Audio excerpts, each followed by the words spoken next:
The theme over the holidays when these guys are shaking off the rust, you're going to see a lot of missed serves, but a lot of hustle plays too will be coming to offset that. Matautia back to serve for the Bruins.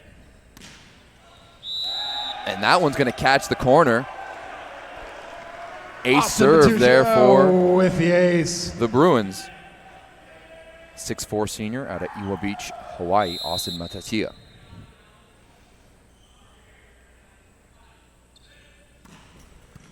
Sumner's going to handle that first one. Friesen's just going to give it outside to Cannon. He'll chip it in. Oh, and that goes right through the mitts of J.R. Norris the fourth. And that's something we've been seeing a lot of this tournament, just balls right through guys' hands. Yeah, I wonder if it's just the change of pace with the different kind of ball they use in the U.S. versus here, getting used to it. Could be a little bit of, a little bit of dampness on the ball. It's hard to tell.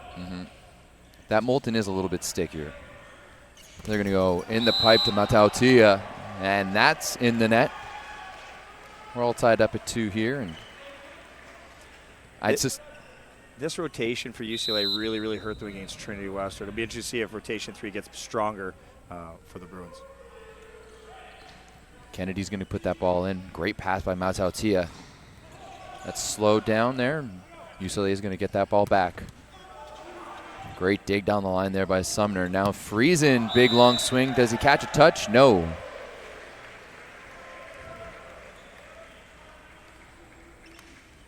Good dig there by Michael Sumner down the line, strapping it on. And we've got Matt Youngren, redshirt senior, serving. Right side to CanAm, and CanAm, who's just going to put that just wide. Great angle by Cannon, just missed it. CanAm was a member of the Canadian junior national team this summer. He's an Ottawa Mavericks player, Kerry McLean's club up in Ottawa. Put on a lot of strength over the last 2 years, redshirting his first year. He looks like a totally different person. Braden Friesen. I know a thing or two about that club up there in Ottawa, and I remember watching CanAm as a 17U and being like, oh my goodness, he's got some shoulders on him, and he's just built on top of that since then. Yeah, he's put a lot of work in the weight room, and that just shows all the young guys back home put some effort in. You can really redevelop your body. Oh, that one, Friesen had J.R. Norris the fourth wrapped up there. Looks like he was hitting that one pretty low, but I think Friesen caught a piece of it. Holborn now back to serve for the Golden Bears. And Dane Ngima Kofi with his first appearance of the match, flying out of the left side. Such an unusual rotation. They did this before. Setters into the left side, barely approaches, almost for a meter ball, and they just set a high ball. So everybody in the gym knows where the ball is going. It's either going left pin or right pin, and UCLA doesn't seem to mind either way. It's almost like their setter is the first attack. Mads Kite Jensen, the freshman, as Friesen goes out of bounds there, and off the block. A 6'10" freshman, setter and opposite, coming out of Copenhagen, Denmark.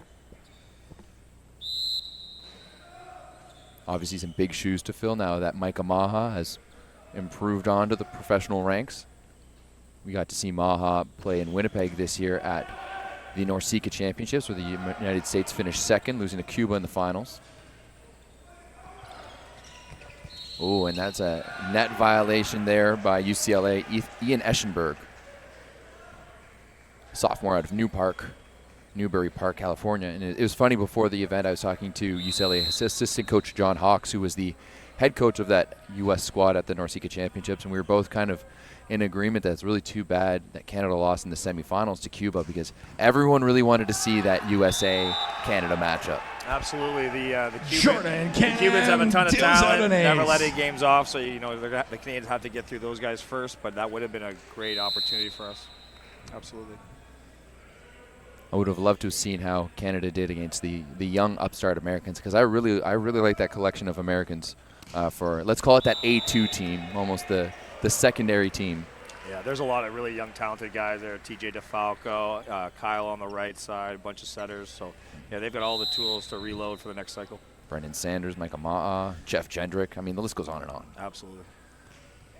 Eschenberg is going to put that one in. Elgert goes right side to CanAm. He catches hands this time. Jordan High. CanAm with the kill. And out of bounds, 8-6.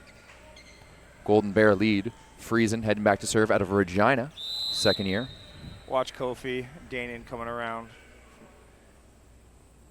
We almost need just like a Danon cam. Oh, and that's a big swing there by Friesen. That's telling Chumley before the match. First time I ever saw Friesen, he was pegging me with the ball at Nationals. And he's such a physical player. He's a lot bigger than he looks on television. He's about 6'7.5", really, really long arms, really nice technique. Oh, yeah. Yep. Friesen with another ace. You know what? I think Brad Dorado made the right call there. Yeah, I think he caught the line for sure. Mm-hmm. He looked like he was going to call it out. Thought about it for a second, changed his mind, called that one in. That'll be. Oh wow! Danon That was Shima. almost a slam dunk there by Danon. Yeah, they were practicing that in warm-up, really trying to get that down pat, the spacing of the push quick here, and he just pushes it, guides him into the gap. Danon goes with the flow and dunks it straight down. I mean, that's not something you see every day, a 6'10" setter setting someone who can touch, what, 12-4? Absolutely. Danon is on another level in terms of spike touch. And that ball well long. We did get to see Danon play for the Canadian national team this summer, suiting up in the third week of World League in Iran. Yeah, Danon's a special talent, international prospect, even better person off the court. I think he'll do some great things on and off the court moving forward for sure. Billy Johnson. Dana's actually, from around here. He's from Scarborough. Yeah, he's actually 2 highway exits east of the facility right here. This is his home court, his home facility. A lot of fans here out to see him. You can see local media asking him questions before the game, during the game, while he's warming up. So he's even got his music playing during warm-up, which is, again, just an incredible look for a young man. Absolutely. Maybe one day we'll see him suit up on a regular basis beside his good friend Shawan Vernon Evans on the Canadian national team as Mount Autia swinging that one off the block and off the defense of Billy Johnson, the Kiwi. As we got J.R. Norris the fourth now.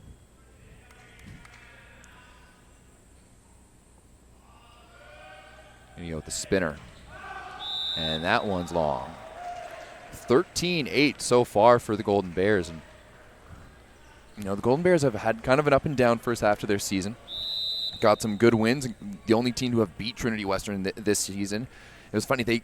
The first set of that series, it was the first set of the year for the Golden Bears. They had lost 25-8 to the Spartans. And lost 3-0 that night, but managed to come back and get a 5-set, grind out a 5-set win against the Spartans on the night too.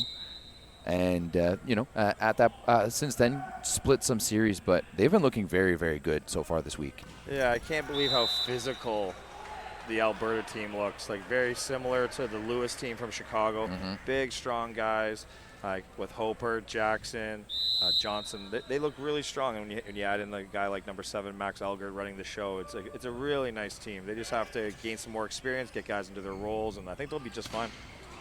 I think so too. That Canada West Conference always gets super competitive in the second half of the season as CanAm finds the space down the gap there. Big kill into the cross court. Yeah, I think also a little bit of transition for Brock going to head coach. Last year being his first year, now having a second year under his belt, really getting the team the way he wants it to be. I think there's a lot of adjustment periods when a new coach comes in, especially when you're replacing a guy like Terry Daniluk. Of course, Brock is one of the best setters in the history of the province and the program over there in Alberta, but still an adjustment period, and I think he's doing a great job, and his team keeps getting better. Mm-hmm.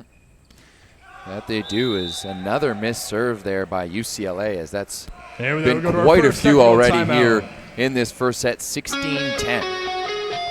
This tech timeout For is anyone brought to you by First keeping Point score Volleyball back at Foundation, home proudly growing currently, boys and men's volleyball. I mean, I guess Canada has taken it home. Yeah, right now Canada definitely has more victories overall than the U.S. teams. This one will be a big one to sort of either push a second Canadian team being undefeated, and we definitely want to see UCLA show a little bit more. Absolutely.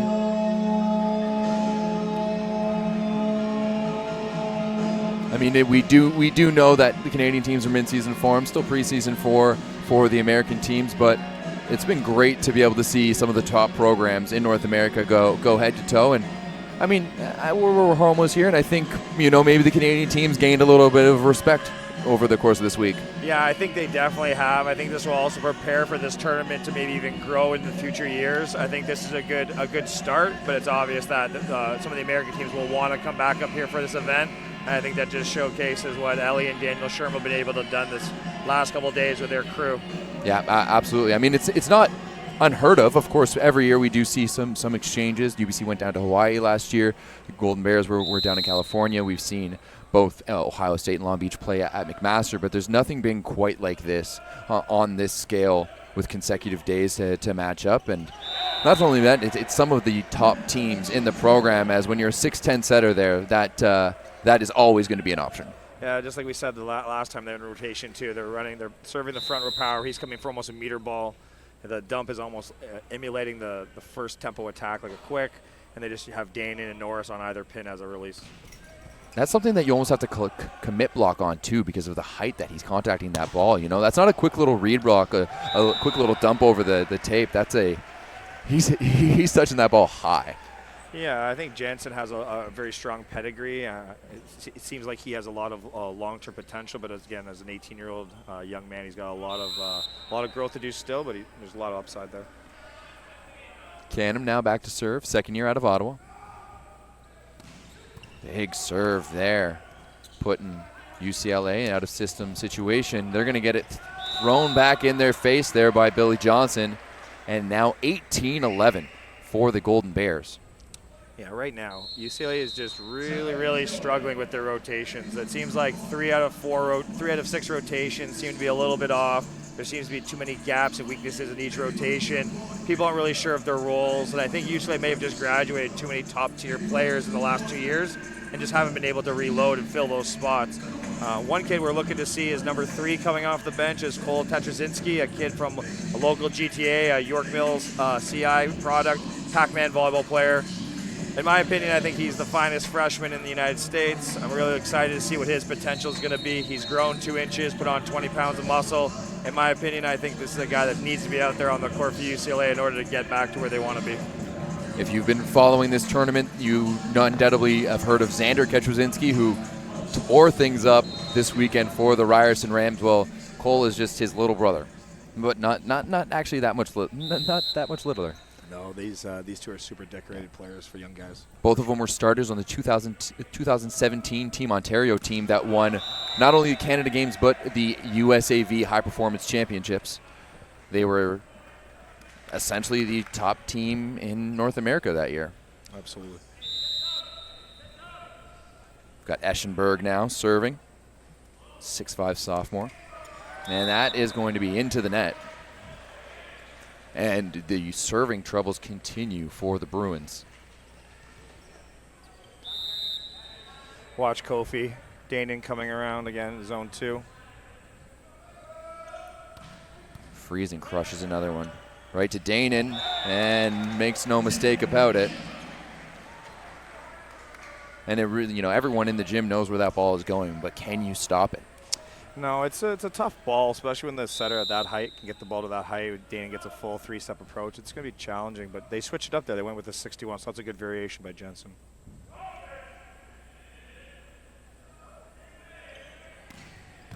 Danon with the spinner in the middle of the Johnson. Oh, and he gets the touch on defense. They're going to go back to Johnson, and he gets a bang of zone. Yeah, it was nice to see Johnson. I've seen a little bit of him on tape when he was coming out of New Zealand. Saw a little bit in the preseason of him, but it's nice to see him live for the first time. He's a physical player, good athlete, so it's nice to see him with that cutback shot. Alberta has a couple good middle options with him and as well Huth, the second year who played for transfer from Grant McEwen. Huth came in halfway through in their match against Ohio State and had a couple of great bangs.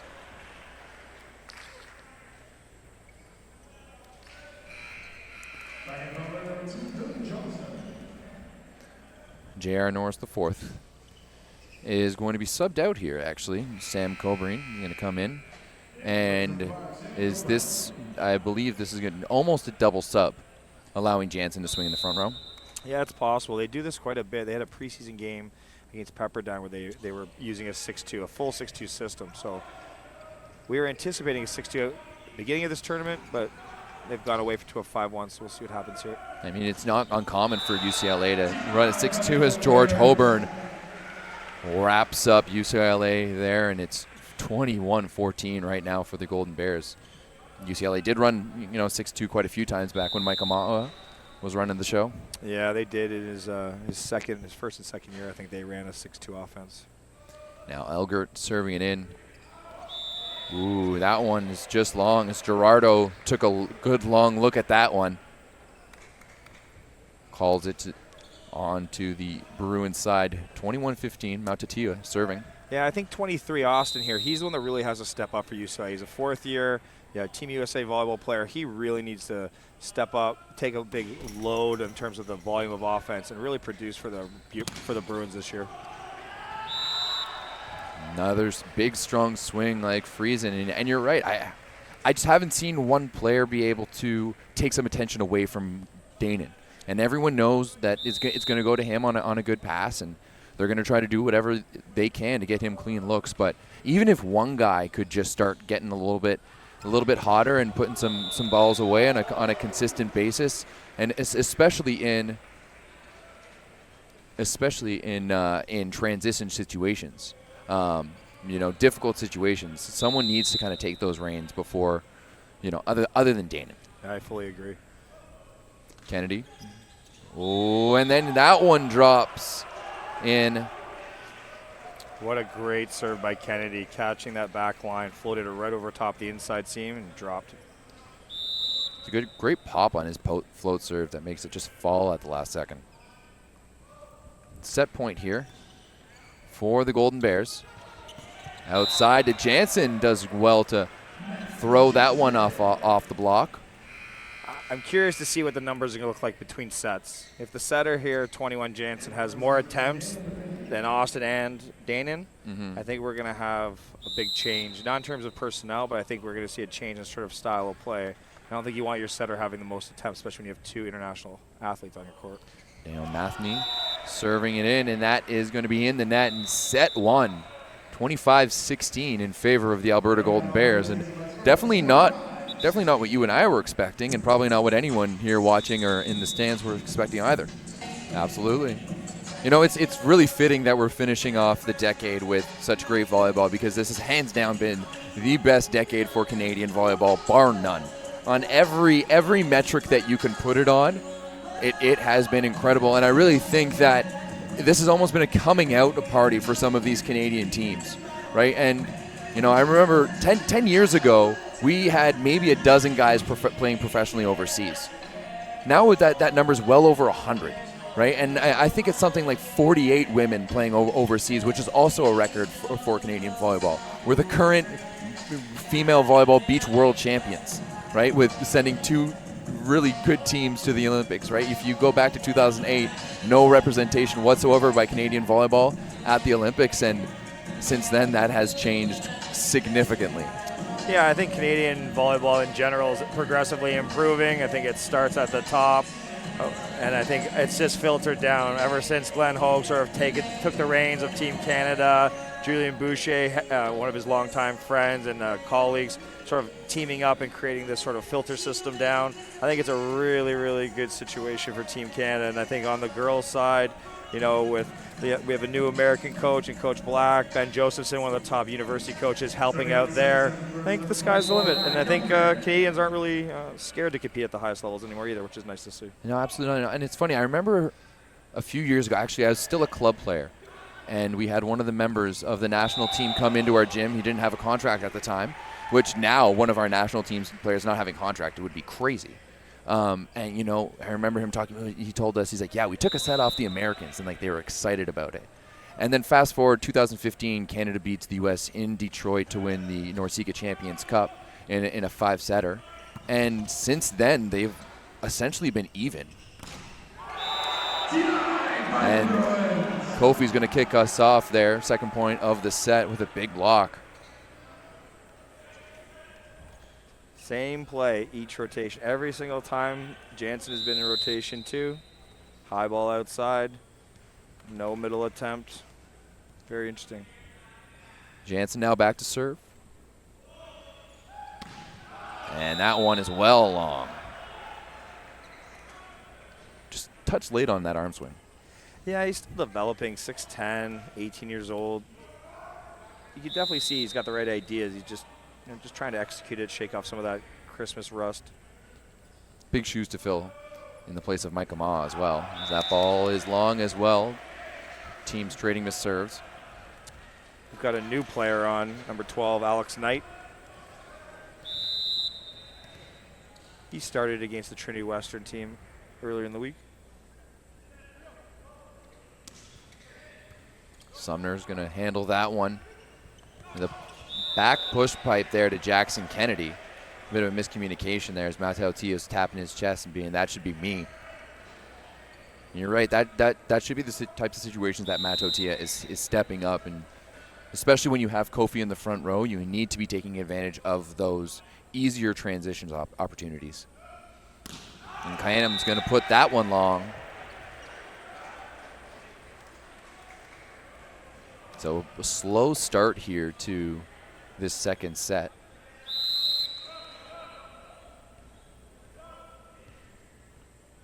As Daningima serving. And that one is also long. Okay, boys. Yeah, Danin's serve seems to be crossing the net a little bit too high, carrying out of bounds. He probably wants to get a little tighter to the tape. Here's Braden Friesen now. And we've got a ball in, but it's an ace. Catches the tape. And Knight is unable to get that one. Changed a bit of a direction there. The freshman out of Culver City, California. Friesen, once again, from the Regina Cougars Volleyball Club. In the middle there. Ooh, that was a swing and a miss for Matt Youngren. Yeah, set a little bit low. I think it was underneath the tape. Another first-year setter error by 21. But if you're a 6'10" lefty setter, you just got to give him the reps. Yeah, I think Spiraz has hung in there all term and giving him the confidence he needs. Kind of sees where the long-term potential is for this athlete and just wants to do his best. But he's going to make mistakes. Most young setters do. Good save there. Oh, can they get it up? No, Alberta scrambled nicely on the first one.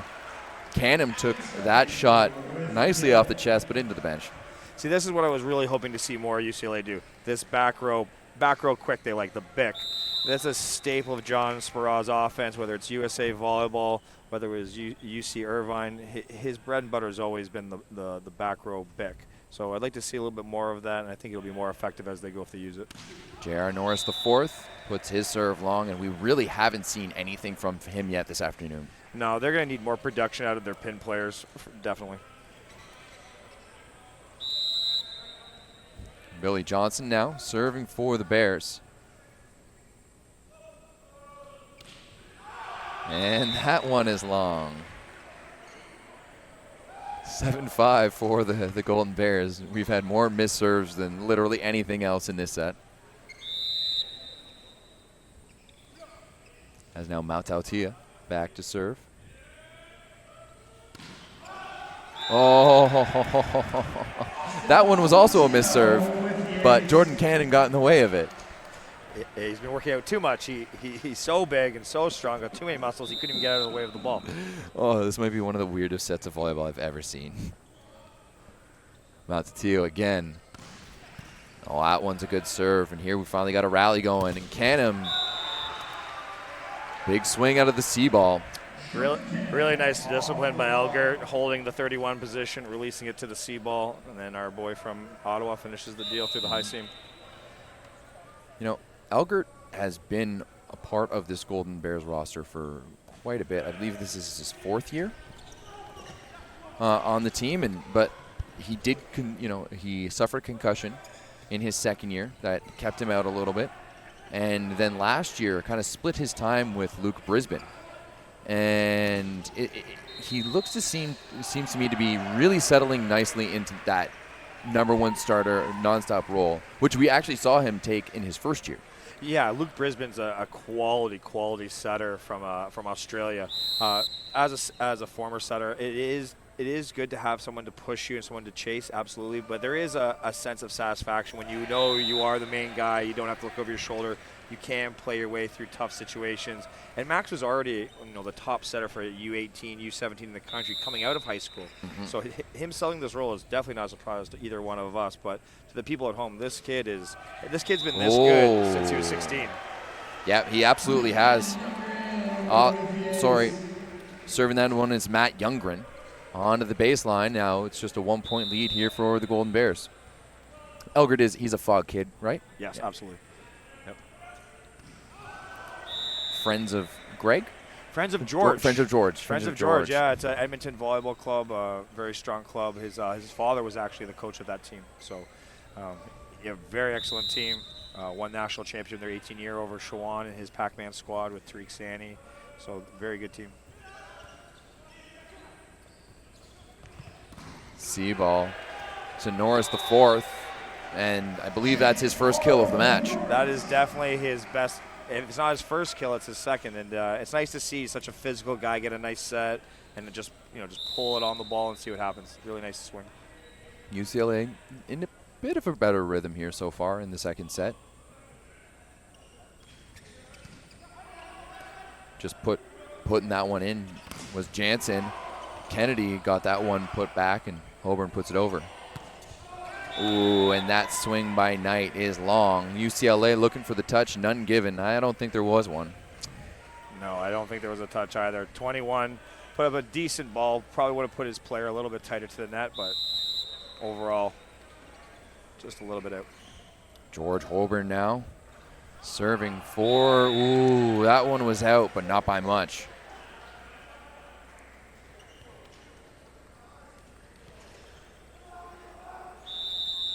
As Knight now back to serve once again for the Bruins. In this game in place of Eschenberg, who got the start. Sumner gonna miss past that one, and CanAm looking for hands. Puts that one well out. Time to make a wish. We're all tied up at 11-11. Golden Bears up 1-0 as after a dominant first set win. UCLA looking a little bit better here in set number 2, although that ball goes into the net by Knight. CanAm now back to serve.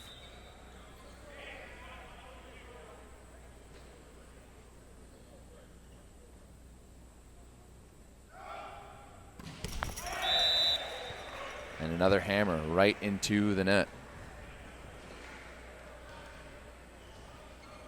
I wonder if it's just, has it been a long tournament? We're still working off that turkey way, but serving today has not been great either side. I think both teams really want to do well, want to put pressure on their team. Got to take a little bit of risk for sure. And Danian shows you what risk does. You take a lot of risk, you get a lot of reward with a nice ace serve. Change the momentum of the game, hopefully, for them. That Danian hits the ball with just another level of pace from almost anyone else here. Yeah, he's got huge levers, big hands, long arms, big vertical, and he obviously puts a lot of meat on the ball.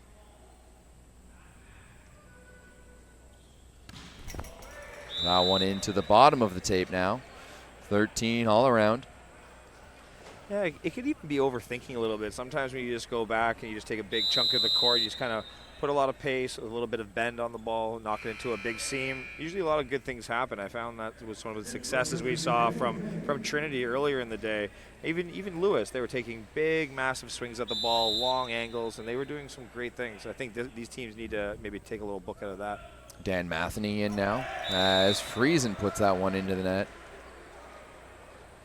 Yeah, typically it's interesting. We're seeing some short serves off the bat, which just seems to be in trend now, especially coming from Europe. A lot of short serves early on, but usually the trend is the first serve you want to give it a little bit of gas. Second serve you want to sort of go to a specific serving target, a specific area, and the third ball you want to maybe go short or just sort of keep it in play with an off speeder. It's interesting how the game is always developing. J.R. Norris the fourth puts that one wide. Like he's a guy. like right there should be, just ripping on the ball deep to the 1-6 seam and just giving it some gas like he did against Trinity. Now he seems to be going after the front row power hitter and is making a lot of errors.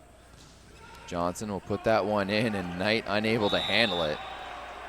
15-14. Have we had like any rallies in this set? No, not really. That sort of P1 spot by UCLA really seems to be a rotating musical chairs kind of event right now. We kind of predicted that at the beginning of the match. We were hoping to see Ketrzynski, but we've seen sort of the other two guys, and neither one has sort of been able to fulfill a true P1 role. So we'll see how this game progresses. But Knight is doing a decent job, but to produce at the level that Sparrow is going to want, he's really going to have to step his game up. Absolutely. A bit of a missed opportunity there for the Golden Bears on the overpass. Holborn did a good job at directing it away from people, but a nice dig there by the Bruins, and they are able to get a kill in transition. Now Mautautia with the dribbler, kept up by Elgert. Holborn's going to set Kennedy, and he can just put that one off the block. UCLA gets it back now. Two guys up there with Jansen. Great set there by CanAm across the court, but Kennedy is going to miss the hands there.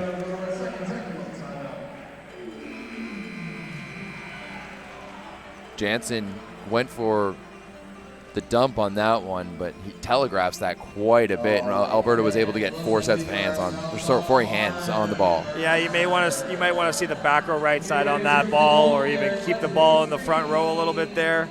But overall, he's, again, a young setter trying to do new things. And, again, as you said before, coming at 6'10", even if you do see it, you still have to stop it. Mm-hmm. So it's a really challenging position for UCLA because they're in real preseason mode. They've got a pretty open schedule and sort of till February. They've got 24 kids here on this trip. They got a lot of young players, sort of a lot of players who haven't been starters that are big-time recruits. So we don't really know exactly what UCLA will look like in sort of the March, February year when it really matters for them. As of right now, a lot of rust, a lot of new roles, and some guys may not even be in the same positions. I wouldn't even be surprised if we saw Danon playing a completely different role, later in the year than what he's doing right now. Throw him in on the right or the left. Yep, or even playing in the front row middle and in the back row, playing on the back row right and just overloading him with a ton of balls. He's got, a couple more months of eligibility, then he's going to be probably off playing pro. Yeah, absolutely. We do see that with Saskatchewan with Dalton Sanoski. He plays middle in the front row and then hits the C-ball when he's in the back.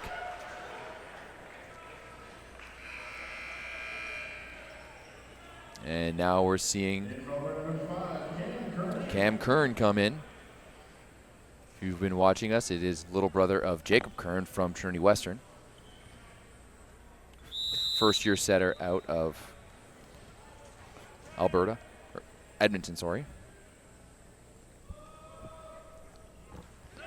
They'll put in a floater. Jansen will track that one down. Knight will just toss it in. Freeze, and we'll put that outside to Kennedy. That's a great set. And the flipper from J.R. Norris, the fourth, isn't good enough. And now it's 17-16. Friesen is a really, really nice player. I've never seen him play live before, but his ball control, his style of play, his size, his IQ, he's a very, very nice player. I heard a lot of good things from him from the summer, but to see it in person is very impressive. Cam Kern putting that one in, and that's going to be the ace. Mautautia puts it up, but right into the leg of Matheny, and that one falls down, and it's now a 2-point lead here for the Golden Bears, 18-16. Yeah, the Bears are they seem very calm, collect. UCLA still doesn't really seem like they're in a system or in a rhythm. They're fighting hard, and because of their phenomenal athletes, they're able to stay close. But I don't know, Alberta just seems very calm, patient. They're in system. Maybe they feel they can pull out after 20. I think so too. I definitely feel like Alberta feels like they have another gear, and I mean, having watched them, they definitely do. But UCLA is not really getting it, and they're not really pushing from them right now. And it's as I mentioned before, it's really hard to get into rhythm when you're very rarely in those serve-receive, first contact, first tempo situations. Yeah, you can even see there's a lot of coaching going on from the bench, from Hawks and Sparrow, just getting them organized in the right rotations, right situations. You can really see what they're trying to do. However, the young setter's still going to have to run that offense and put their guys in not even the right sequencing, just in hittable zones. Mm-hmm. So we'll see how it goes on, but we're really close here, really close. And that serve is long by Kern. And here comes Danon. Yep. Perfect timing. 18-17, best player in the country coming over. That's a great look for the UCLA Bruins. Both best player in both countries. Oh, actually, Lemke. Harry Lemke. Lemke. That's a whole nother level right there. Oh. Jordan CanAm swinging on that one, and Jansen took his hands down and took that one off the face. I don't think I've ever seen that. Yeah, that's another rookie video clip for John Sparrow to show him on Monday mornings about this is what we don't want you doing. I hope someone is going to clip that one out, put it on Instagram, put it on Reddit. Yeah, that's going to be one that's like the USC Trojan fans are going to be showing on their Twitter for a few years, I'm sure. Oh, here we go. As you hear the woo from the crowd as local boy number 3 coming in, Cole Ketrazinski, and he's actually going to be coming in on the right. That'll be very interesting to see what they do. Maybe this is the transition where Danon starts doing a little bit of back row hitting, or maybe Cole stays in and hits the C ball himself. But this is the investment that UCLA needs to make. It sounds, high and mighty coming from a Toronto person talking about another Toronto kid, but Cole has proven at every level. He's just one of the top-notch, just pure volleyball players we've had come out of this country out of high school. He's proven at every level. I have no doubt in my mind he'll do it at the, in the NCAA on the far left coast. So I really hope they give him a chance to show what he can do, because I'm sure he will. Absolutely, and he will most likely be a member of the junior national team this summer, but Dane and Gima, they're shut down by Johnson and CanAm. Yeah, see, this is where the gimmicks are coming to haunt UCLA. We've seen this. Running this as a staple play out of your offense for 2 back-to-back rotations won't work. As good as Danon is, Alberta and Trinity are just, cream of the crop in Canada, and they're going to exploit that all day. Jansen outside again to Danon, and that one he makes no mistake as he's got the one-on-one on CanAm. Interesting. I'm not entirely sure where Johnson was on that one, considering, he went up with Cole Ketrazinski, and I mean, we'll give him the benefit of the doubt because he is a Kiwi and wouldn't know. He's also a rookie, and just a rookie error by another rookie. Not uncommon. Sumner is going to put that one up high. Kern will put it outside to Friesen. Great cross-court swing.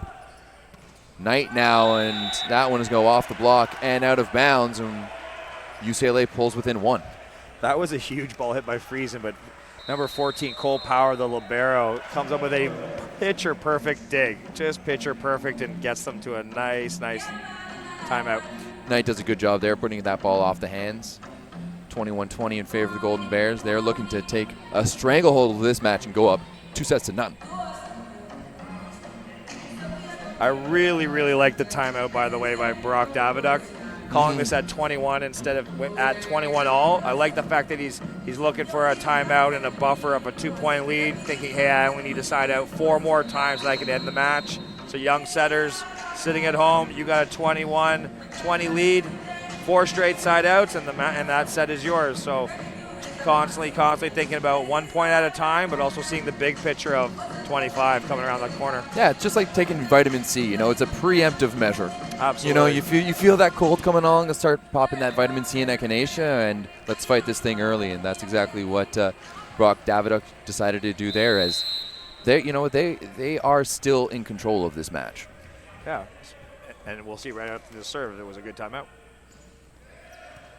Bit of an easy serve there, and Johnson will go off the block and down. And that was just too easy of a serve there from Knight.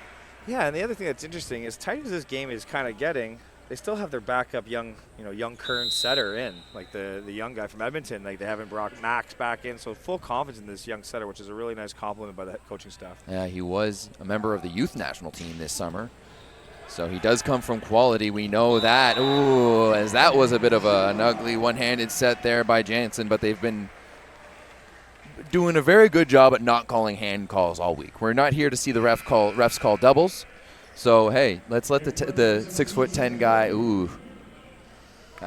Yeah, you got lucky on that call, but that is a great no call by the ref. Some of the best calls refs make are the ones when they don't blow the whistle. So that was a great call by Ali, and it's good.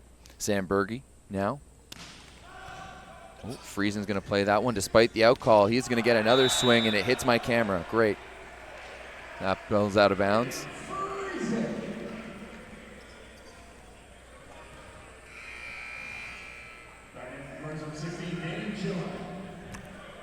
Big shot. Oh. Number 13 here for Friesen.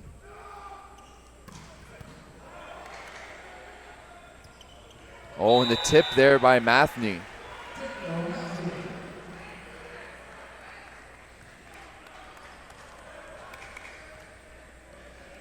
Number 3 here for UCLA, Cole Kresinski. And we'll see if he hits the C ball in the back row. He puts that ball in nicely. Kern dumps it over. Getting the kill. And it's going to be 24-22 in favor of the Golden Bears. Set point, and UCLA will call a timeout. Yeah, really interesting play by Kern there to the last second turn and like dump it over. I wasn't sure if he had caught the net, but he made it pretty clean. I thought Cole giving a good hard-driven ball there sort of put them in trouble, but unfortunately the front row of UCLA didn't notice that the setter was basically limited to no options to set there and had to dump the ball. Spraw with a timeout. Seems like UCLA is just doesn't have everything together. They're not exactly, computing what's happening in front of them. Their serving has been pretty bad, and their serve receive has been lacking as well. Yeah, I think the libero's doing a good job right now. Knights come in, sort of stabilize things. But again, the side-out systems, the rotations, where each piece is going to go, I think this is going to be a work in progress for UCLA for at least 2 months. Johnson now to get us kicked off. Set point here for Alberta. He puts that one in. Jansen will up to Matautia. He's going to go back door, split that 5-6 seam. Yeah, Matautia is a really nice player. Just, we're asking, we don't really know him in terms of what his personality is like as a player off the court, but, on the court, as polished as he is with his pedigree, we do expect a little bit more from him, but maybe he is that classic P2 role where he is, going to play one style all the time. Who knows? Scramble situation here from the Golden Bears. Free ball for the Bruins. Can they convert? Yes, they can. And we're all tied up at 24. Just when they need him, Matautia comes up with a good serve, puts Alberta in a bad spot, and they get the free ball back. One thing that was really interesting, 15 from UCLA, coming off the net on the free ball, going behind the setter, approaching from behind the setter and going against the grain. Really smart idea by Matautia. Not just Matautia, sorry, number 14. Just putting the ball into a good spot with his shot. Yeah, we're all tied up at 24 here now.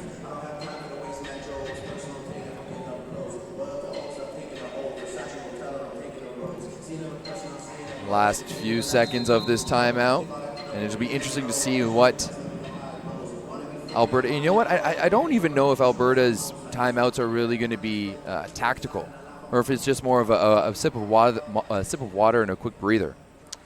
Yeah, this is a big rotation for them. This is actually one of the weaker rotations for Alberta, so we'll see actually how they come out of this. Last 2 times was with a C ball to the back row right.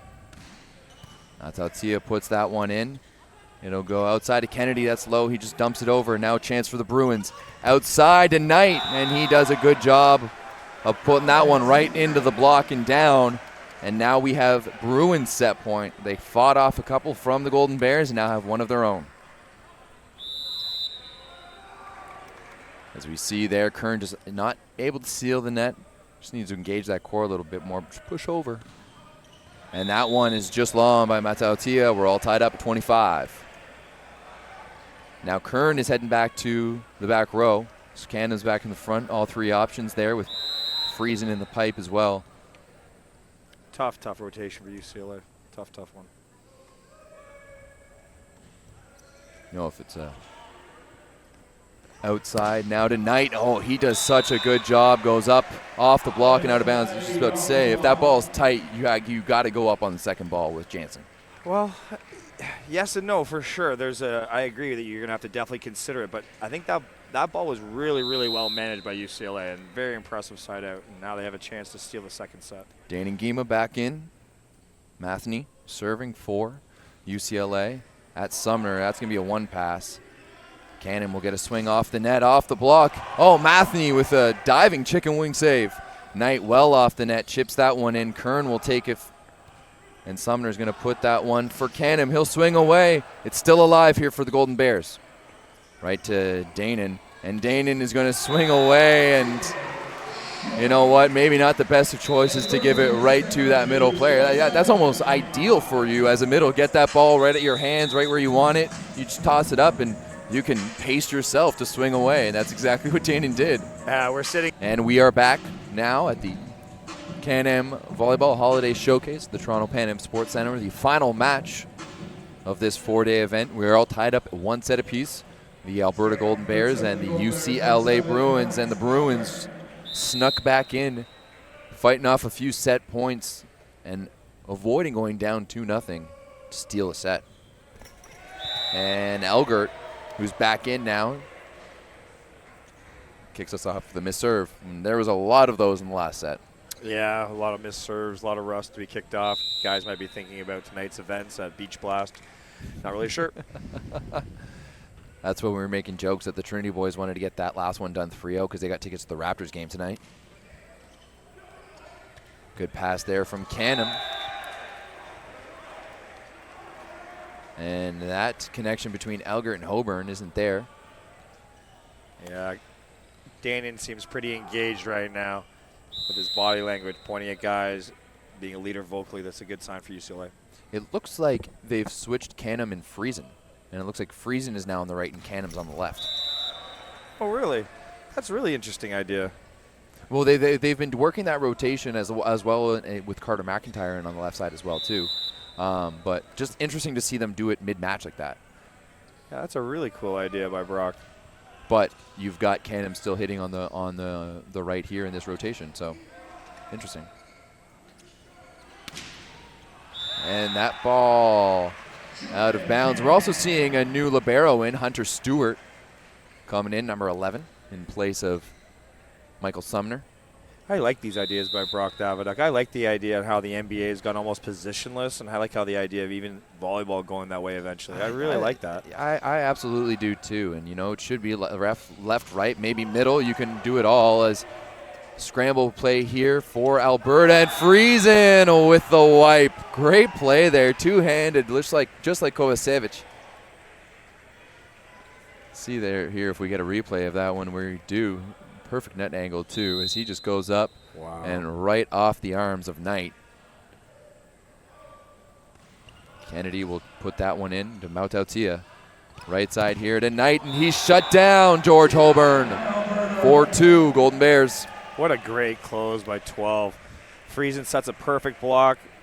12 closes, executes the stuff block. George Holborn, you know, he's a member of this team all the way back in 2014. But then had some knee issues and came back a couple of years ago. This past summer spent some time with the B team, and he's been a fun player to watch. The tip there from Gima is dug up, and Friesen 2 for 2. And that set, you know, everyone knew that ball was going out left side to Danon. It did, and he was forced to tip that one. Once again, we're getting a look here. As Friesen, same thing, right off of the hands of Knight. Yeah, it's the only downfall with that rotation. If Danon doesn't score off the bat, he's going to have to work himself to get back into the middle, the left side. The middle, who's actually technically the right side, has to get to the right side position. Knight's got to get over to the left. Takes everyone out of their sequencing, which is a downfall, but it's hard to tell if is this long-term success? Is this sort of like a trick play, a gadget play? It's hard to tell right now. Yep, we have Cole Ketrazinski getting shut down there. 6-2 now, Golden Bears, and Danon turns on that one right to Elgert. The other thing that's really interesting too is in that rotation where they kick Danon out, you got Cole coming into the middle, and that kind of takes away Austin's back row bick. It's like you're not establishing a middle so you can run the pipe in behind it. So it kind of does help you a little bit when the passing breaks down, but at the same time, once you're in system, it doesn't really help you that much, especially if you're passing well. Auburn now back, put that serve in. Goes down the line. Good pass there by Knight. Right side to Ketrzinski. He goes up and over top, paints that sideline. Yeah, I really like Cole in any position, left, right, up the gut. He can really do all the different pin work. And that's, again, as growing a couple inches since going out west, I think he's the guy that they're really going to have to lean on. Yep. Danon about to put this ball in. And that one's well long. And, you know, Parrish and I were talking about it yesterday during the Ryerson match, and when watching Xander, and obviously Cole's just like them, but these kids grew up volleyball freaks. You know, their dad was a member of the 1984 national team, and all they did was play volleyball. When I met them, they would come to our summer beach camps, and literally all they would do was play. It was the three of them, and whoever was coaching was just jumping in, and all you did all day was play. Oh, wow, and that was a big swing out of the back row there by Matautia, who's sending some looks over. We're seeing here, do we get a replay of that one? Oh, just missed it.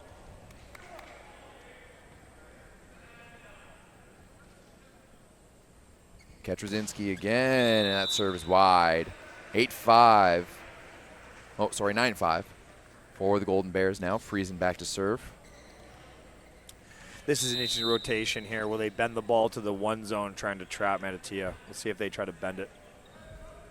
Friesen goes right at Knight. In the middle, Mathney, he'll go off the block and out of bounds. Really nice shot by Matthew. That he was double teamed in the middle by Johnson and Jackson. Scores the ball out of bounds. You know, on that one, just talking about it, I'd like to see Friesen come and serve from that 5-6 gap and serve cross court to the 5 there to really trap Matautia. Jansen, see ball to Ketrzinski. Good pickup there by Friesen. Now Kennedy, he's going to dump it over. Outside now to Knight. He'll chuck it over. And CanAm will just throw that one over, and it falls. Wow. No one on UCLA was watching that ball as Mathney was looking at Jansen. Yeah, unfortunately the refs weren't looking either, and I think they might have blown one there. That might be, you know, you're looking for the athlete to set the ball to the outside. It gets deep dish, helicopter spins over the net. I think that probably should have gone UCLA's way. Johnson serving for the Golden Bears. That's going to be a tight pass. Can Jansen save it? Ooh, he can't. There wasn't much protest on the UCLA side, though, and I've noticed that the American teams are pretty vocal when they, you know, don't agree with the call. No, I think in the States their ball handling is a little less, little lackadaisical compared to ours in terms of the points being called. So I think they're used to it. However, I think that was a call where they should have protested. I often wonder how much the ball makes that difference, because that using the Molten compared to the Mikasa is such a difference here. Yeah, the balls are night and day. The Mikasa ball itself is the international ball. It's got the large dimples on it like a golf ball. If you don't hit it true, it can really take off on you. It's a little bit easier ball to sort of set, but a lot harder to serve and pass with. Hitting, it's roughly around the same, I'd say, for hitting, but for spin serving, it's very unforgiving. Whereas the Molten ball, anyone can really hit that ball with a lot of pace. That's a swinger's ball for sure. And yeah. I mean, that's one of the big things that came down to the Olympic qualifiers, because even it is a continental Olympic qualifier, which is NORCECA, and the NORCECA ball is Molten. However, it's a qualifier for the Olympics, which is the FIVB, so it's the Mikasa ball. So there was actually discussions between, you know, Volleyball Canada, the FIVB, and NORCECA about who was going to be working that, and they will be using the Mikasa for the qualifier in 2 weeks' time, which it is, if you know, that is definitely advantage Canada. That might be the best Christmas present we get all year for volleyball in this country. That's a huge win for us. Absolutely, because the last 2 times we've played Cuba with the Molten on home soil, they have not gone so great. No, those Cubans with that physicality, they can bend that ball and manipulate the ball better than they can with the Mikasa for sure. Yeah, they kind of came out of nowhere in that one, because if you watch the quarterfinal, they almost should have lost to Puerto Rico, and there was just missed opportunities by Puerto Rico at the end of sets, and Cuba got just demolished by USA in pool play, and then I think one of the big things that happened is that they kind of went at each other when they were playing Puerto Rico, and Robert Landy Simon really started taking more of a leadership role and gelling with the rest of that team.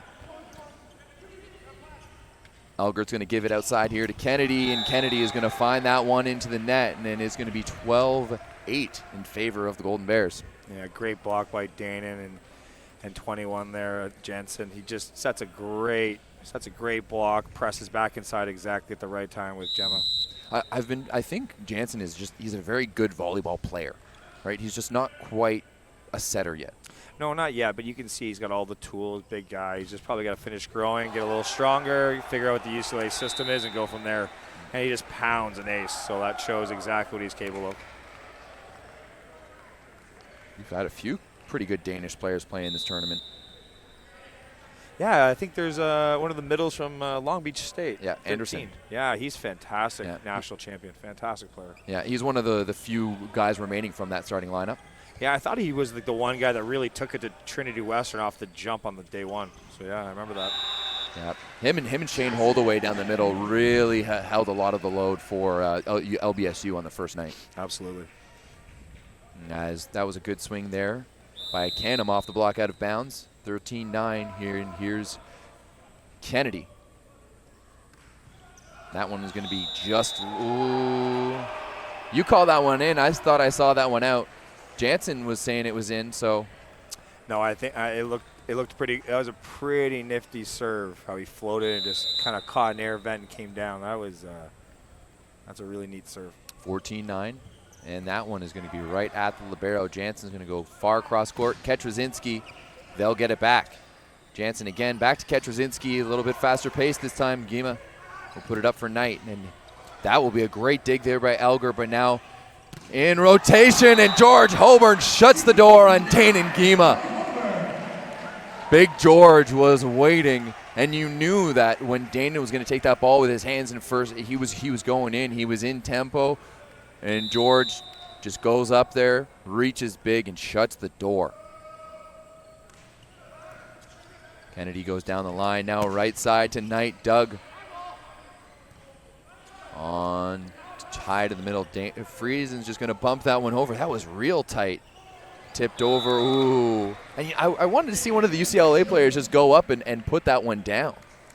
Yeah, they were a little more passive on that play, but they came away with the force quick and a little tip to the tee line there by Danon. So nice play. Well, that ball is well long there by Knight. The 6'6" freshman from Culver City, California. And now it is 16-10 technical timeout. And we'll see if the Bruins are able to settle things down here and take a run here at this third set. Yeah, the one thing that's is really nice to see is even though Elgert went to the bench, they brought on the young Kern setter. He's come back on, led his team to a +6 sort of scenario here at the technical timeout. He's putting up incredible hittable balls. So I'd like to see Max stay into his rhythm, see if they can finish this set and see what happens in the next set. I'd really like to see that happen. I think it's really important for Alberta to hold on here and not to give up the advantage that they have and not to give up this lead. Because we could be only points away right now from a match win for them had they been able to pull things out. Absolutely. I agree with you 100%. As you look right now, you can see the UCLA coaching, almost the whole coaching staff speaking with, the young setter, 21, Jensen. So we've got the replay here of that in-out ball. Now, I still don't know. That looked real close. Okay, here we come out of the timeout.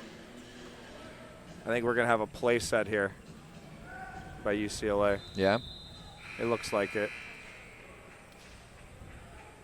I love the American approach. It's almost like football. Oh, it's absolutely football. These guys see this as a max-out sport. You're always jumping your highest. You're always running your fastest, hitting the ball as hard as you can, just like the football guys. Lots of time to do the process, sort of between each play, and every time when it's time to go, they really explode out of it. Absolutely. So missed serve there by George Holborn. However, real good job to recognize that, hey, they're really going for Danon here. So he moves all the way over to the side. He's right on that sideline and tries to go down the rail. Just misses it, but the intent and everything he was trying to do there was right. As wow, that's a sub coming in for Alberta with the swing there. Yeah, Lucas Dykstra just annihilated a ball. What a well-received ball by Friesen. Like, just unbelievably. Braden Friesen has honestly probably been one of my biggest, not surprises, but he's impressed me, the most. All the guys that have done well, I've expected to do well. Big serve there from Jordan Cannon. He would be another one. I've expected Xander to do well. Obviously, Eric Lepke, Danon for sure. But, Braden Friesen for this Golden Bears team is a guy that I've really enjoyed watching the past few days. He has it all. He can pass, he can play defense, he does the out-of-system work, and he can bang a mean ball. Yeah, for such a young player with having all these different tools, I think it's just a matter of time where his development, where he thickens out, gets a little bit stronger, gets himself into different scenarios as a starter now, full-time starter, where he'll really start to blossom. Like, come CAS time, you do not want to see Friesen across the net coming in like early March. This guy will be ready to go. They're barely even using him out of the back row off serve receive. Once he starts adding a back row pipe to his offense, it's going to be really, really filthy. Yeah, absolutely. And this Alberta team graduated Alex McMullen, their captain from last year, and of course lost Tariq Sani. Huge loss. Huge losses there from their two highest point getters for this team. And I really like this team of younger guys that they're starting to bring together. They've got some veteran presence there like Elgert and Hobart and Kennedy, but CanAm and Friesen especially have really been adding a lot to this roster. Yeah, we see the miss there by CanAm, but just a little bit uncharacteristic. I think his toss was a little bit inside his shoulders. Young kids at home, make sure you're keeping the ball outside your shoulders when you're taking a swing, or at least in line with your hitting shoulder at worst case. Another serve here for Ketrzinski. And he goes at Stewart. Now all the way right side, CanAm. Big chest dig there by the Bruins. Now Knight, and that ball's popped up by the Bears. Kennedy was just going to tip that one over. Now outside to Matautia, and that was the fast transition play, and he throws that one down. Yeah, great free ball pass by Ketrzinski. Great read by Jensen to get the ball to their senior. Nice finish by Austin. Maybe this is the outside pairing that Spraw needs with Ketrzinski and Matautia. Another big serve from the first year. Kennedy is just going to volley that one over. And the chuck over by Jansen is dug. Now Friesen. Oh, and swinging up against 6'10". Not much area to swing to. Yeah, that was a great pickup. The dump was a little bit flat, but great seal. If I do have one criticism of Friesen there, I would like to see a bit quicker transition in that situation. Absolutely, and him hitting straight ahead of himself is not a great idea. He wants to get more of an angle on his approach, and if he's going to go down the line like that, he's going to have to go cross body. Friesen now heading back to serve. 19-14, and if UCLA is going to make a play, they're going to have to do it now. Big serve there from the Prairie Boy as that ball is wide by Matautia. Yeah, top-level serving is the ultimate equalizer, and Friesen just showing UCLA exactly what he wants, where exactly he wants him to be. Off the net, at the attack line, having to manage the situation. Let's see if he can do it again. And the dribbler falls down. 21-14. And John Hawks trying to rally the troops as John Spera is looking almost just on. Jansen once again read like a book by Kennedy, and he's dumping that one into a brick wall. Yeah, the Alberta Bears have made the adjustment on that. They're up 22-14, extending their lead now into 8 points. And they've got their top server going back to serve again. Bit of an off-speed shot just wide there. Matautia right there to make that call. I kind of like that serve on your third serve. yeah, so Kind of do like I, the chippy in Mm-hmm. after that. I know the international guys can kind of put the ball wherever they want, but at this like the U Sports, the NCAA, these college kids, like I like the idea of banging the ball early, and then in your third, fourth serve going with something short. Mm-hmm. I like that system a little bit more, and I like that Friesen's trying to do that. I really for do. sure. And I like that he didn't. It wasn't a complete muffin, He didn't drop the elbow and just float it over. He just a nice little roll shot, and that I think that's one of the things I've liked about him most is that his overall skill level is a lot higher than I expected. Absolutely. His touch on the ball is a lot better, as we see Knight take advantage of the seam there and snipe the middle of the court. 23-16. UCLA's still got a long way to go and not much time to do it. No, Knight's swing on that was excellent. I've seen him play a couple times online, and he was usually a little bit more aggressive than we've seen so far this year. So hopefully, we don't know if these guys are battling injuries, rotator cuff problems, or what have you, but I like to see these UCLA guys be a little more aggressive for sure. Outside to Kennedy, and he rips away down the seam, 24-16. Alberta leads, and they are going to take this third set and pull ahead with the 2-1 advantage here for the final match of the 2019 CanAm Volleyball Holiday Showcase. Tight pass there, and Jansen is going to pop that one up. Good save. Knight on the second one, saved by Elgert. Stewart's going to put that up. And Kennedy, does he get the touch? I don't think so.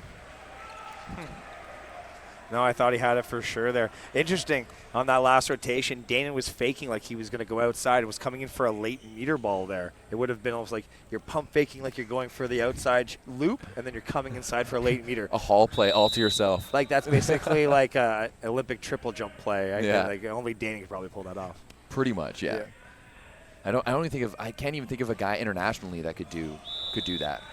I could think of two, probably Simone from Cuba, and probably Max Holt from the States. But outside that, you're probably right. In my time as a Torontonian and being from the east end of Scarborough, this is by far the best tournament I've seen in my life in the Toronto region. Maybe Straight up. Going back to 1993, there was a big tournament that Wally Dubb had hosted at York University with Manitoba, Penn State, and Laval at the time.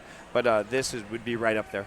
Yeah, absolutely. And I was telling them the other day that this doesn't feel like a volleyball event in the best way possible. And I think we both know that, sometimes you go to university volleyball games and it's just kind of a bore. You go to the same school and you go to see a basketball game and there's just much more production value put into it. And you come here, it's a different feel. It feels like an event. It doesn't just feel like volleyball games are on. It feels like there's an event going on, and that's good. Well, we have an in-house DJ. We've got vendors. We've got a jumbotron. We've got a 6-team staff with cameras going all the way around. We've got yourself doing the commentary with Josh Nichols, Parrish, and myself coming, in and trying to do our best to give some sort of insight. So Ellie and Daniel have done such a great job, not just curating the event, but actually seeing their vision through. And even though it's been over the course of like 12 to 15 years, they're trying to bring an aspect of not just basketball, but also like some of their background in beach volleyball and bringing concerts and parties, hosting parties to this. And I think this will be the new norm eventually. No, 100%. I agree, and I think also a big part of it as well is this world-class facility in the Toronto CanAm Sports Center. Yeah, like if we're looking at, if the people are listening at home and whoever's running offs of volleyball, contact Daniel and Ellie Shermer. Make this your blueprint. Have a DJ in-house. These kids are walking around with iPods, smartphones all the time. Like, get the atmosphere going. Make it like a basketball game. Make it like a football game or a hockey game. And I think that's what we really want to see. I think that's one of the biggest things too with World League, especially in the past couple of years, where the OSEG, the Ottawa Sport and Entertainment Group, has jumped in and helping with the hosting. And you go there and they have a DJ and they've got the light show, and it's an event. It's a big thing, and I know they love hosting it, and they're actually going to be hosting the Women's Nations League this year, as the men will be playing out in Calgary. But it can't just be the sport anymore. And I think that the NBA really showed that, led that path where they showed that just adding a bit of production value, it goes a long way. And I think we really saw it last year. Did you see any of the Indian Pro League, Indian Pro Volleyball? Yeah, I follow a couple guys that on Facebook that actually play in that league, and it was unbelievable to see the production value. The quality of volleyball wasn't that high, but I found myself watching that just because of the production value being so immense. And even like some of the lighting show they used, some of the optics, I thought it was great. Even some of the angles where they filmed the game. But I think the biggest thing is that the ability not only to run the event, to get the type of talent, the type of programs here, to try to keep everything in cost, keep the budgets in check. And I think when having a successful event will lead to more successful events, and hopefully we can see more UCLAs and more Albertas in Scarborough. I think in what? Oh, a big block there. Dykstra. Man, he's a big boy. There's a couple of big boys in the middle there for Alberta. Yeah, I'm not too familiar with Lucas Dykstra, but he is a big lad, and when he closes, he takes up a lot of space on the court. He shrinks the court for sure. He does, and now we've got Holborn back to serve. Knight handles that one. Nice pass by Knight. Oh, and that's the play we wanted to see. Yeah. As you have to go up there with Dane, and he did, and just unfortunately too far ahead, too low for Knight. Yeah, that was a great set, great pass. Knight didn't really see the hitting route through. Dana did a great job taking everybody in the middle. Holborn popped the first one, really drove that one. That one is going to go off the hands? Ooh, I don't really agree with that one. Great swing by Sam. 17, Sam Burgee, 6'5", doesn't look 6'5" when he's out there, but when you're standing beside a 6'10" setter, it's tough to look tall for sure. Gima into the net, 6'5" now for Alberta.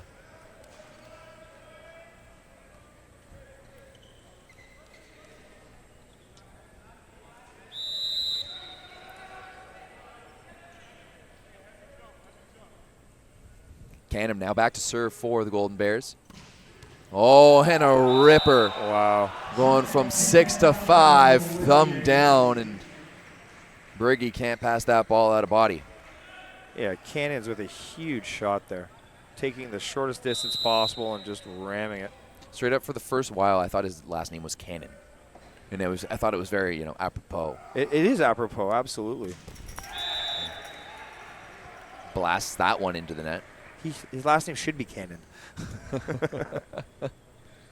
We'll apply for a name change for him.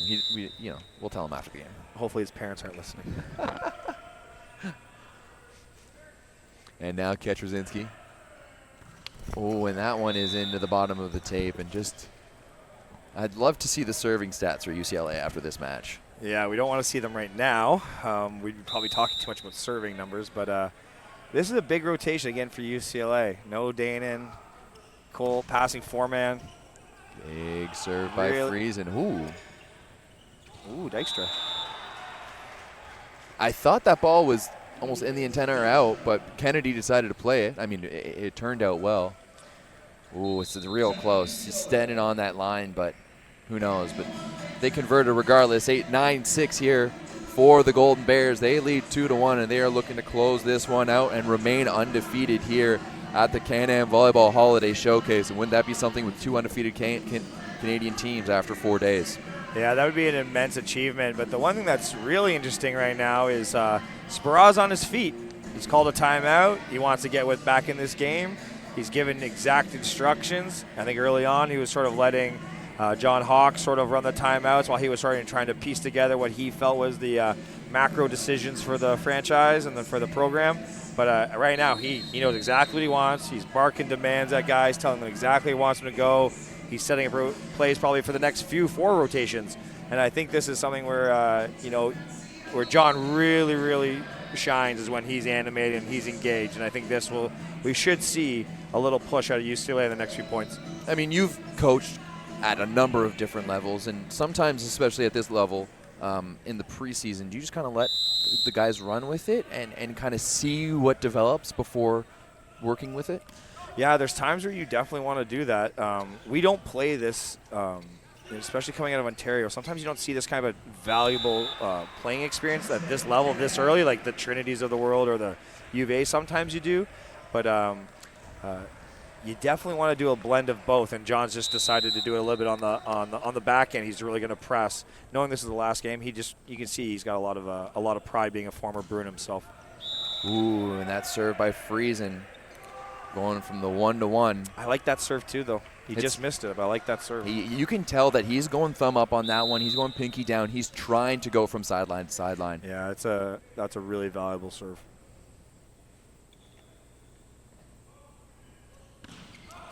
And another missed serve there by UCLA, and it's going to be tough for them to get back into this game if they keep on missing serves. This is, just looking at the roster here, just a lot of youth on this UCLA roster. Youngren, Matatia, both seniors, as well as Dane and Gima, of course, but then a lot of freshmen and sophomores on this roster. Yeah, UCLA just announced their new class for 2020. They've got 4 or 5 new kids coming on top of this.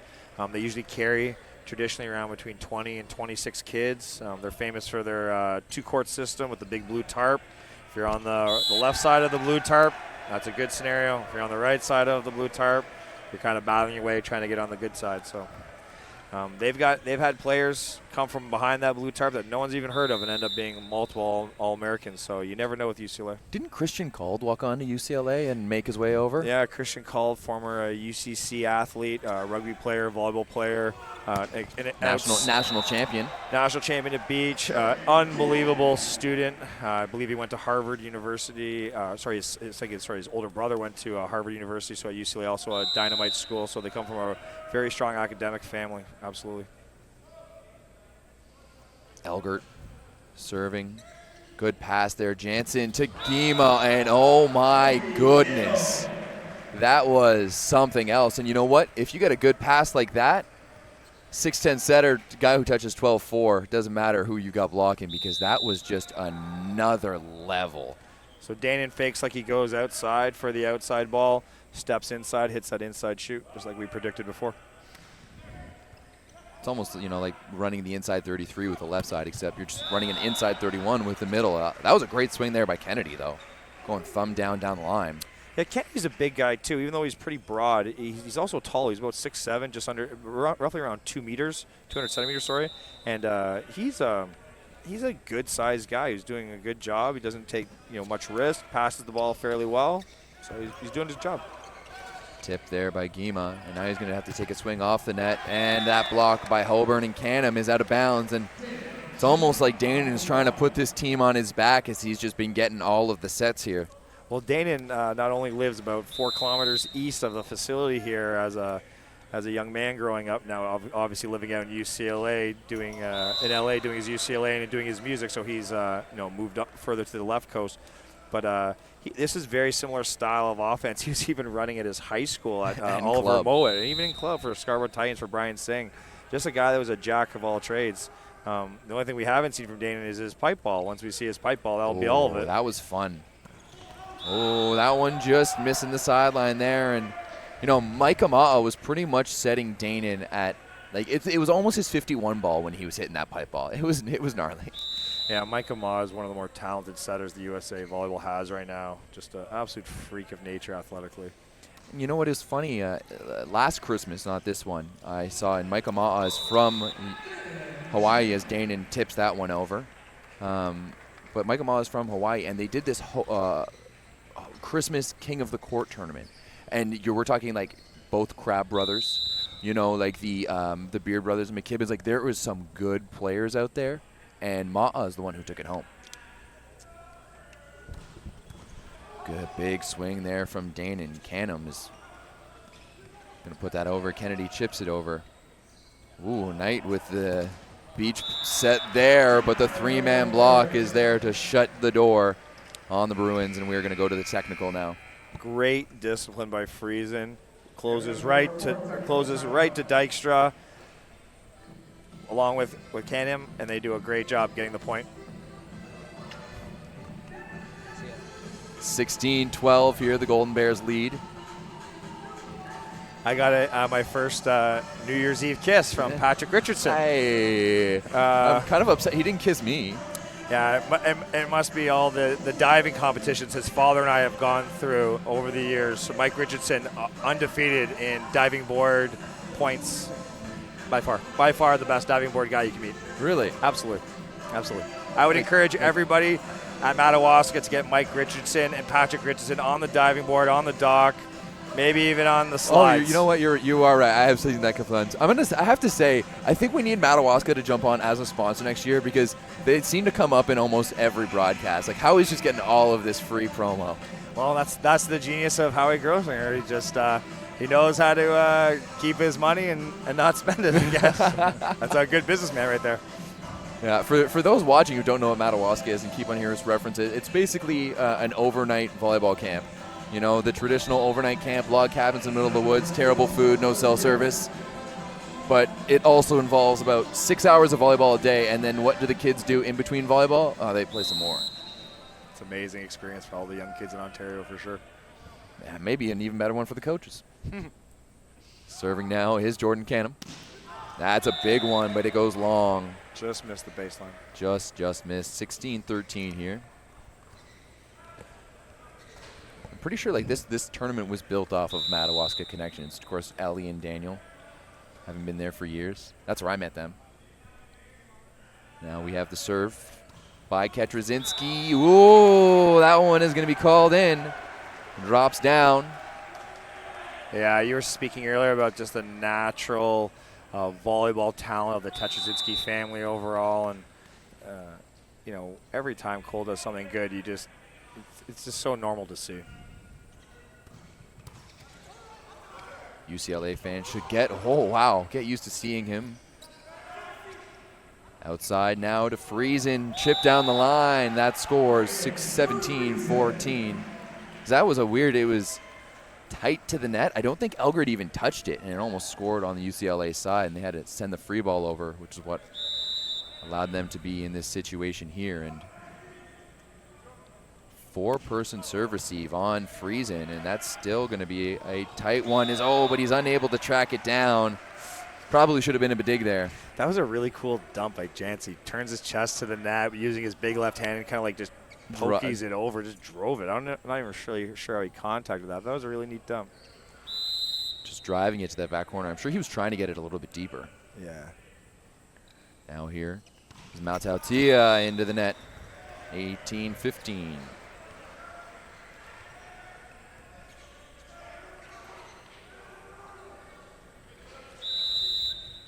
Now Dykstra is going to head back to serve here as this is another tough rotation for UCLA. Really tough. Rotation 3. Jansen's going to go C-ball to Ketrazinski. He'll blow that one through the block. Yeah, really happy to see Cole out there performing, executing. Nice to see Jansen has the confidence in his fellow rookie. Nice to see. Interesting that, you know, two of UCLA's best players come from right here in Toronto. Yeah, Cole was a huge recruit last year. Ohio State was all over him. So was UCLA. There's a couple number of the Canadian schools really wanted his, his application to go through, but unfortunately, only one school can get him, and he chose UCLA. And I mean, for good reason as well, too. The history, the story, the school, the coach, the program, it's all there. The academics at UCLA are also really high-ended. I know his parents are both, people with law degrees, so they're people that value education. So they're, he'll do really well out there, really well. Yep, as that will be a UCLA timeout, 20-16. But it's interesting in this day and age, it's possible that he could leave school early to go play pro. Yeah, and that's a very real possibility now. Yeah, it really is. His brother, Xander, has probably had a couple opportunities to go play pro. He definitely has, yes. And it really shows, though, when you come from a good, strong academic background of a family, you set your priorities probably pretty early, probably set your schedule up, for success. And I think, Xander trying to get his degree before going to play pro is probably something he's looking at. I wouldn't be surprised if the twins, Cole and Trent, are the exact same way. And Trent's the younger brother. He's one of the setters for the Ryerson Rams here. I still think Trent has the biggest upside to all of them. I think Trent is one of the guys who could really impress someone down the line. Yeah, there's no doubt that Trent's going to be a huge player in the OUA. He's a late developer. His brothers grew earlier. But he's caught up to them, man. And he's caught up to them now, and it's just a matter of time to get used to his size and just improve his skill like every other young setter. Oh, Holborn trying to kick that one. You know, it's funny. I was just talking to Lepke as they were, Eric Lepke, as Trinity was leaving, and you know, I was talking to him, and there's been rumors that he's been offered contracts by specific Italian teams, and I can't confirm. I do know he was offered contracts in Italy after his second year, and he decided to turn them down. And what he was telling me is like, you know what, once I went back for my third year, I might as well go back for my fourth year and finish my education. Yeah, I think that's the smartest thing for young guys to do. There's a lot of time to go and play pro.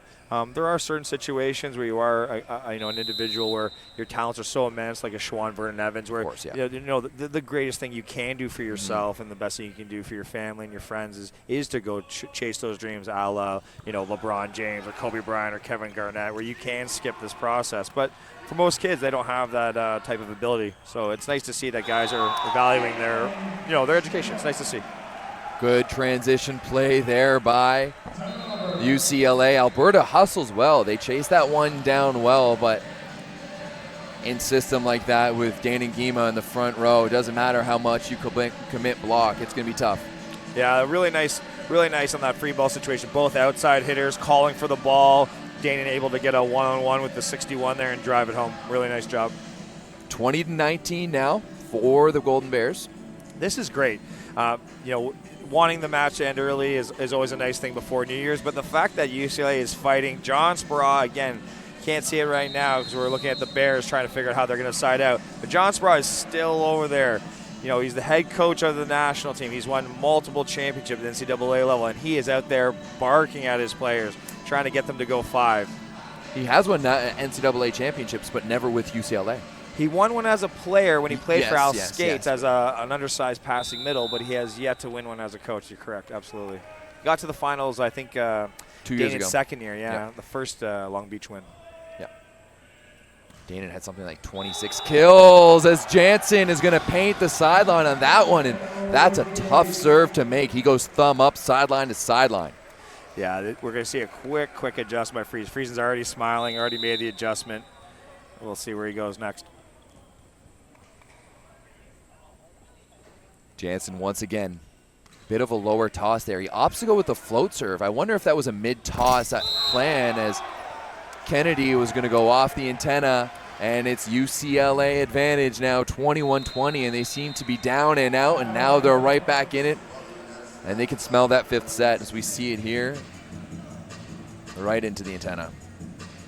Yeah, it looked like he was trying to avoid Danon closing. Danon got out to his left very quickly. Early on in Danon's career, one of the things was you wanted to set the right side. You wanted to set the C ball. Danon had a tough time going to his left. He was actually exceptional at going to his right and stopping the pipe and the first tempo balls in the 31. But now it actually looks like he's balanced himself out a little bit and can go both ways equal. So that's really nice to see live. Yep, it is. And you know what? It's really great to see Danon play live here because other than a few national team practices here and here, I haven't really seen him play since his Scarborough Titan days. And it's, night and day since those days. Yeah, no, Danon's put a lot of work in. He puts a lot of work in the classroom, puts a lot of work in his home recording studio doing his albums, and he's also done a ton of work with Speraw and Hawks on the court. I think the biggest thing now will just be finding what's the best way to use him. Yeah, he's tightened everything up. Oh, yeah. Jansen beats another one, and can they keep it alive, get it over? They do, but that's out of bounds, and UCLA advantage here. And it's important to note that UCLA is winless at this point, so there's a lot of pride for these guys, and they don't want to go back. They don't want to go back home to LA with an 0-3 record, having started the season the second-ranked team in the NCAA. No, not at all. It's good. Like I said, this is going to be really, really interesting to see how this set plays out. Really interesting. And that's into the net here. 22-21. As Kennedy goes back to serve, into the front row is Friesen. Friesen, CanAm, and Holborn in the front row. Helgert in position 6 in the back. 3 attackers for UCLA. Knight, Gima, Ketrzinski. Ketrzinski's going to get it on the one-on-one, and he's shut down. And you got the one-on-one, and Jordan CanAm does so well to drive his hands down the line. Just perfect technique. Picks up the ball, picks up the setter, picks up the ball, picks up the hitter. Oh, wow. That's 4. That should be 4, but that is way out of bounds. And just like that, advantage Alberta. Goodness. Big miscommunication. And this is a really tough play, a tough rotation, it looks like, for the Bruins. Yeah, Jackson speeds up his serve right away. Because they're trying to get Danon over here on the left side, and it just causes a lot of confusions. And he's got it again, and oh my goodness, that's another level of shot right there. And once again, you can know it's coming, but you can't necessarily stop it. Yeah, George knew exactly where he was going, closed perfectly, got his hands exactly where they're supposed to be, and there's just a better shot. Even both defenders, there was only a foot between the two of them, and he thread the needle. And we got Friesen here, up and over, doesn't get the touch. And now it's UCLA advantage as we've gone back and forth there. Holborn looking for a touch, none given, I don't think there was. And now we have set point, UCLA, Knight back to serve. And that one is into the net. We're all tied up at 24, and we've got extra volleyball right now. Holborn back to serve. Dykstra comes back into the front row. Another tough rotation here. Danon Gima's last rotation in the front row as that serve is long by Holborn. Tosses a little low and he pumps it. Yeah, he wants that one back for sure. Yeah, absolutely. Veteran guy like that. Holborn's usually a pretty good server as well. As we're seeing a substitution come in for the Bruins. We've got Brandon Rattray coming in to serve. Danon's out. Danon is out. Let's see 25. Let's see what he goes with. Bit of a roll shot there. Kept alive there by Ketrzinski, and he's going to put it wide. Nah, no touch on that one. UCLA was might have been fishing a little bit. Wasn't sure. He might have got maybe a fingernail, but not a significant enough touch to make a call. I don't think so. Oh, it doesn't look like it. 25 all here. CanAm back to serve. Yeah, It's Elgert in the front row. Yeah, Elgert, front row setter. Mattia on the left. Big serve there by CanAm, but Cole Ketrzinski up to the task, and that shot there by Knight squeaks through, and Hunter Stewart wants that one back. Fans, we've been telling you all day about Cole. That serve receive right there is the reason why they're up 1 and trying to close it out here. Fans of UCLA Volleyball, you guys are really, really lucky to have this kid, number 3. Another big serve. That's going to be an overpass, and Matautia puts that one down. And the UCLA Bruins are mobbing their first-year Toronto boy, and we are going to a 5th set. And the young setter probably telling him exactly what he wanted.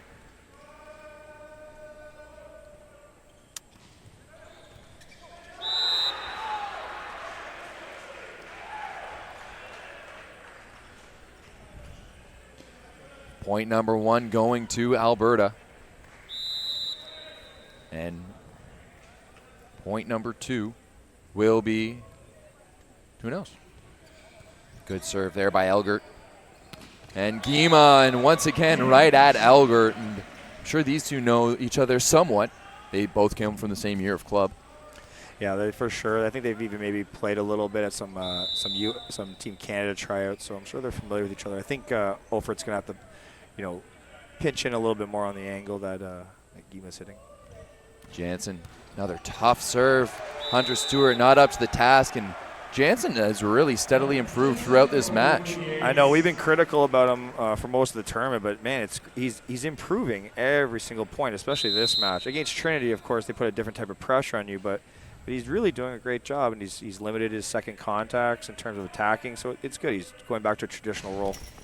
A dribbler, that one falls. 3-1 for the Bruins. Just realized it's the Bruins against the Golden Bears. That's amazing.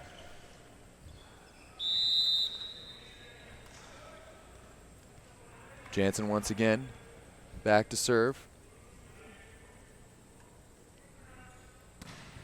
And another ace. I think that one was heading out. Hunter Stewart still played it into the stands. Now it's 4-1 UCLA. Doesn't look like Coach Brock Davidoff is wanting a timeout just yet. With a short set like this, and you know you're getting a timeout at 8, it could be an okay scenario, but if we get another ace here, it won't be. And like a fifth set is also like a game 7. You know, anything can happen. The amount of times, like I've seen the best comebacks always happen in fifth sets is that free ball sent over. You know, how many times have you seen a team go up 5-0 and the next thing you know it's 8-6 for the other squad? Absolutely. There's no real no panic. And I think Brock's using his experience as a player in that scenario, and I think Alberta will be okay. Only down 2 now. Outside here to catch Rosinski, and he's going to be looking for hands. None given. I don't think he touched any out of bounds. Now 4-3 in favor of the Bruins. Alberta clawing their way back. Good delivery there by Jansen. And Kennedy goes down the line to Mautautia. Outside now to catch Rosinski, and he goes off the block and down. And CanAm just not doing a great job at sealing that block. Let's see the replay here. Outside set. Yeah, hands his body just a little bit too far off that nice eyes out. Now it's Knight.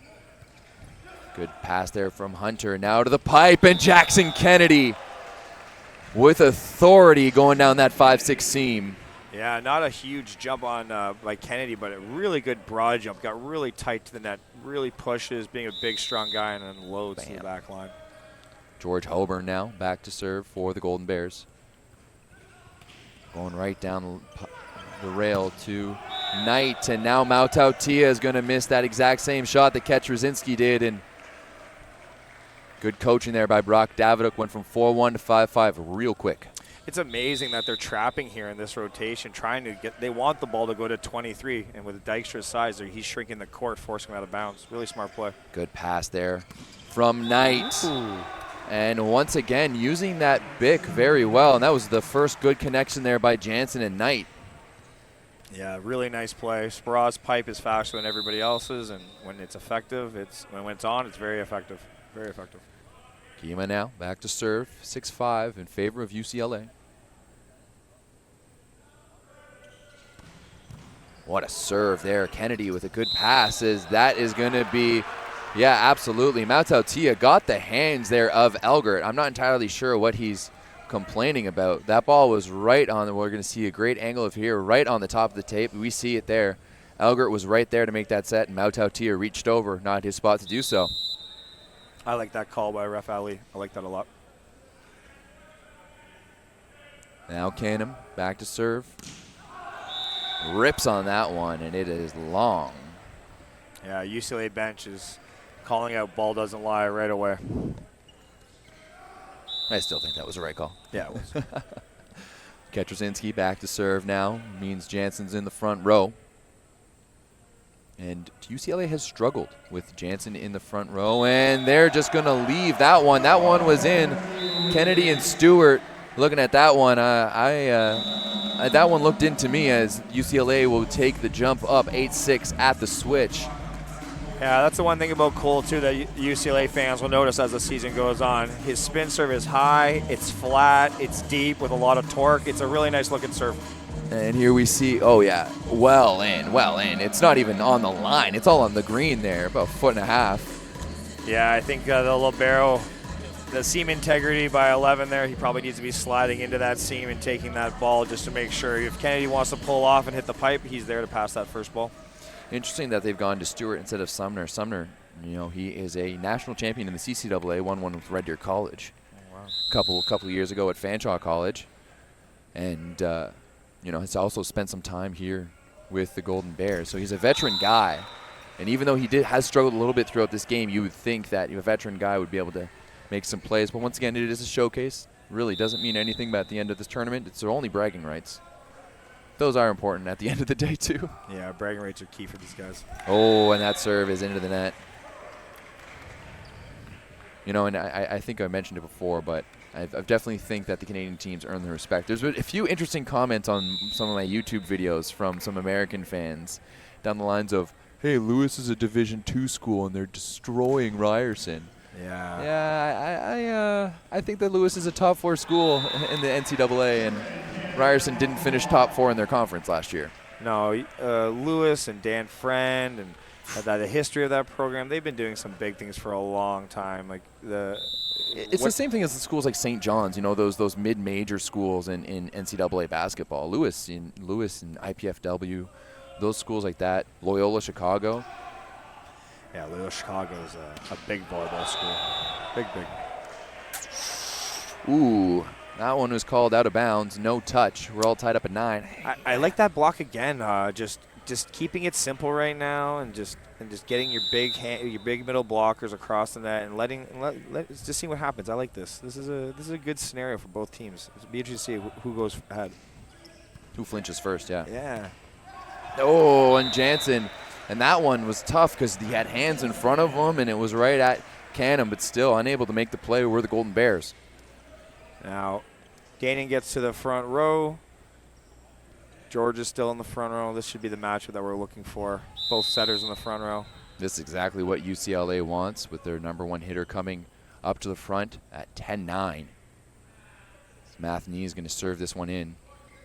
Good pass there by Kennedy. He's going to get it back on the outside with a roll shot. And, Kennedy is a big 6'7" guy, but he's got that touch. Yeah, he plays small for his size, which is such a neat thing about him. Is he looks like 220 pounds out there, but he's got really long arms. He broad jumps exceptionally well, and he's got touch, like you said. He's a really neat player.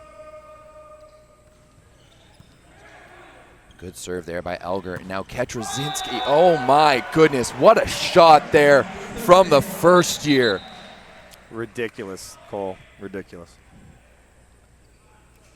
Ali whistling off the Golden Bears staff for calling that ball in. So I'm not quite sure. But, man, that was a perfect shot. And once again, Cole is usually a left side player playing on the right now, going straight down the line there. Or, sorry, that was the C ball even. It was. Oh, and Danon Gima. That's what the people came to see. He shuts the door. And that's going to be a timeout call by the Golden Bears as they fall to trailing by 2. And UCLA hasn't looked the best all afternoon, but they're getting the job done here in the 5th set. Yeah, really nice modified crossover swing block by Danon and Cole.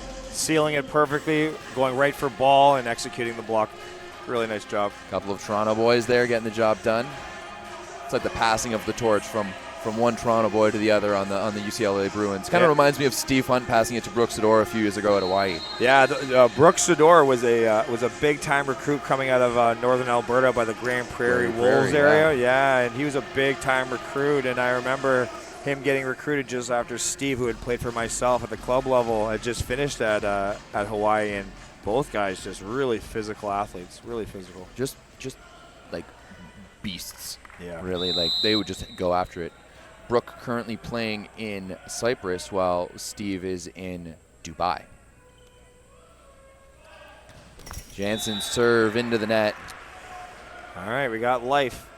One more chance. Kennedy's been the most consistent server. He has, and he's got a tricky float. I find that these NCAA teams have the float serve with the Molten is so nullified that no one really float serves. Everyone just takes a big chuck at it. Can he chase it down? Hunter Stewart, no. Great touch by Kennedy. Yeah, he saw that touch off the block at the last second. He knew he had a stab at it, and that was a very, very close play there. Yeah, you saw that ball just take a little uptick on its swing, and 13-11 here, UCLA, as Knight is back to serve, and ooh, that's into the net. That was like off his wrist or something. Yeah, he may come back to regret that one. Hoban's actually their strongest server over the last 2-3 years in terms of the most volume he gets. He's got such a good jump float serve at a high contact rate.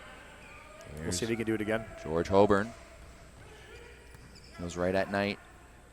Right side to Ketrazinski, and that's off the block and long. And Cole Ketrazinski has really come in and infused this lineup with some life, and he's just added another consistent option other than Danon Gima. Every single time he scores, you hear about like 50 to 60 people scream out, "Cole, Cole," in the crowd. It's pretty interesting. Danon Gima for his last serve here on match point, 14-12. Big serve, and it is the ace. The Toronto boy finishes it off. Could you have written it any better?